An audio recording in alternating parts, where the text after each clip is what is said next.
পশ্চিমবঙ্গের রাজনীতিতে যেন হঠাৎই দিকবদলের ঝড়। ১.৫ দশকের অটুট ঘাঁটি ভেঙে গেরুয়া ঢেউয়ে ভেসে যাচ্ছে তৃণমূলের সাম্রাজ্য। পুরফল ঘোষণার আগেই ট্রেন্ডে স্পষ্ট ক্ষমতার পালাবদল, নতুন বাস্তবতায় দাঁড়িয়ে রাজ্য। এই অভাবনীয় উত্থানের পেছনে নিজেদের বিশ্লেষণে ৫টি নির্দিষ্ট কারণ তুলে ধরেছে বিজেপি। নারী ভোট, সরকারি ইস্যু, কেন্দ্রীয় উন্নয়ন আর কৌশলগত সংগঠন, সব মিলিয়েই তৈরি হয়েছে এই জয়ের ভিত। এখন বড় প্রশ্ন, এই ঢেউ কি ক্ষণস্থায়ী নাকি ভারতের রাজনীতিতে লিখে দেবে নতুন অধ্যায়? বিজেপির মূল্যায়নে এবারের নির্বাচনে সবচেয়ে বড় গেম চেঞ্জার নারী ভোট। কেন্দ্রের নারী সংরক্ষণ বিলের প্রতিশ্রুতি এবং নারীবান্ধব ইমেজ তৈরি দলটির প্রচারে গুরুত্বপূর্ণ হয়ে ওঠে। অভ্যন্তরীণ হিসাব বলছে বিজেপির পক্ষে নারী ভোট অন্তত ৫% বেড়েছে, যেখানে নারী ও পুরুষ ভোটার প্রায় সমান। এই সামান্য সুইংই ফল ঘুরিয়ে দিয়েছে।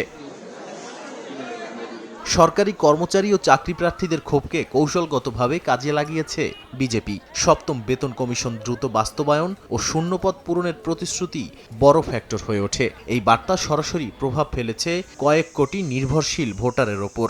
ফলে সংগঠিত ভোট ব্যাংকে স্পষ্ট সুবিধা পায় দলটি।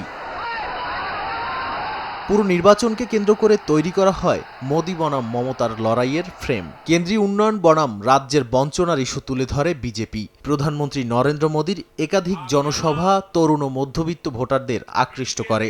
বিশেষ করে প্রথমবারের ভোটারদের মধ্যে এই ন্যারেটিভ শক্তিশালী প্রভাব ফেলে। রাজনৈতিক হিংসার প্রেক্ষাপটে কেন্দ্রীয় বাহিনীর উপস্থিতি ভোটারদের আস্থা বাড়িয়েছে। আইনশৃঙ্খলা পরিস্থিতি এবং আলোচিত ঘটনাগুলোকে ইস্যু করে শাসক বিরোধী মনোভাব তীব্র করা হয়। এর সঙ্গে যুক্ত হয় সংগঠিত পর্যায়ে আরএসএস এর তৎপরতা। সব মিলিয়ে পরিবর্তনের মনস্তত্ত্ব তৈরি করতে সফল হয় বিজেপি।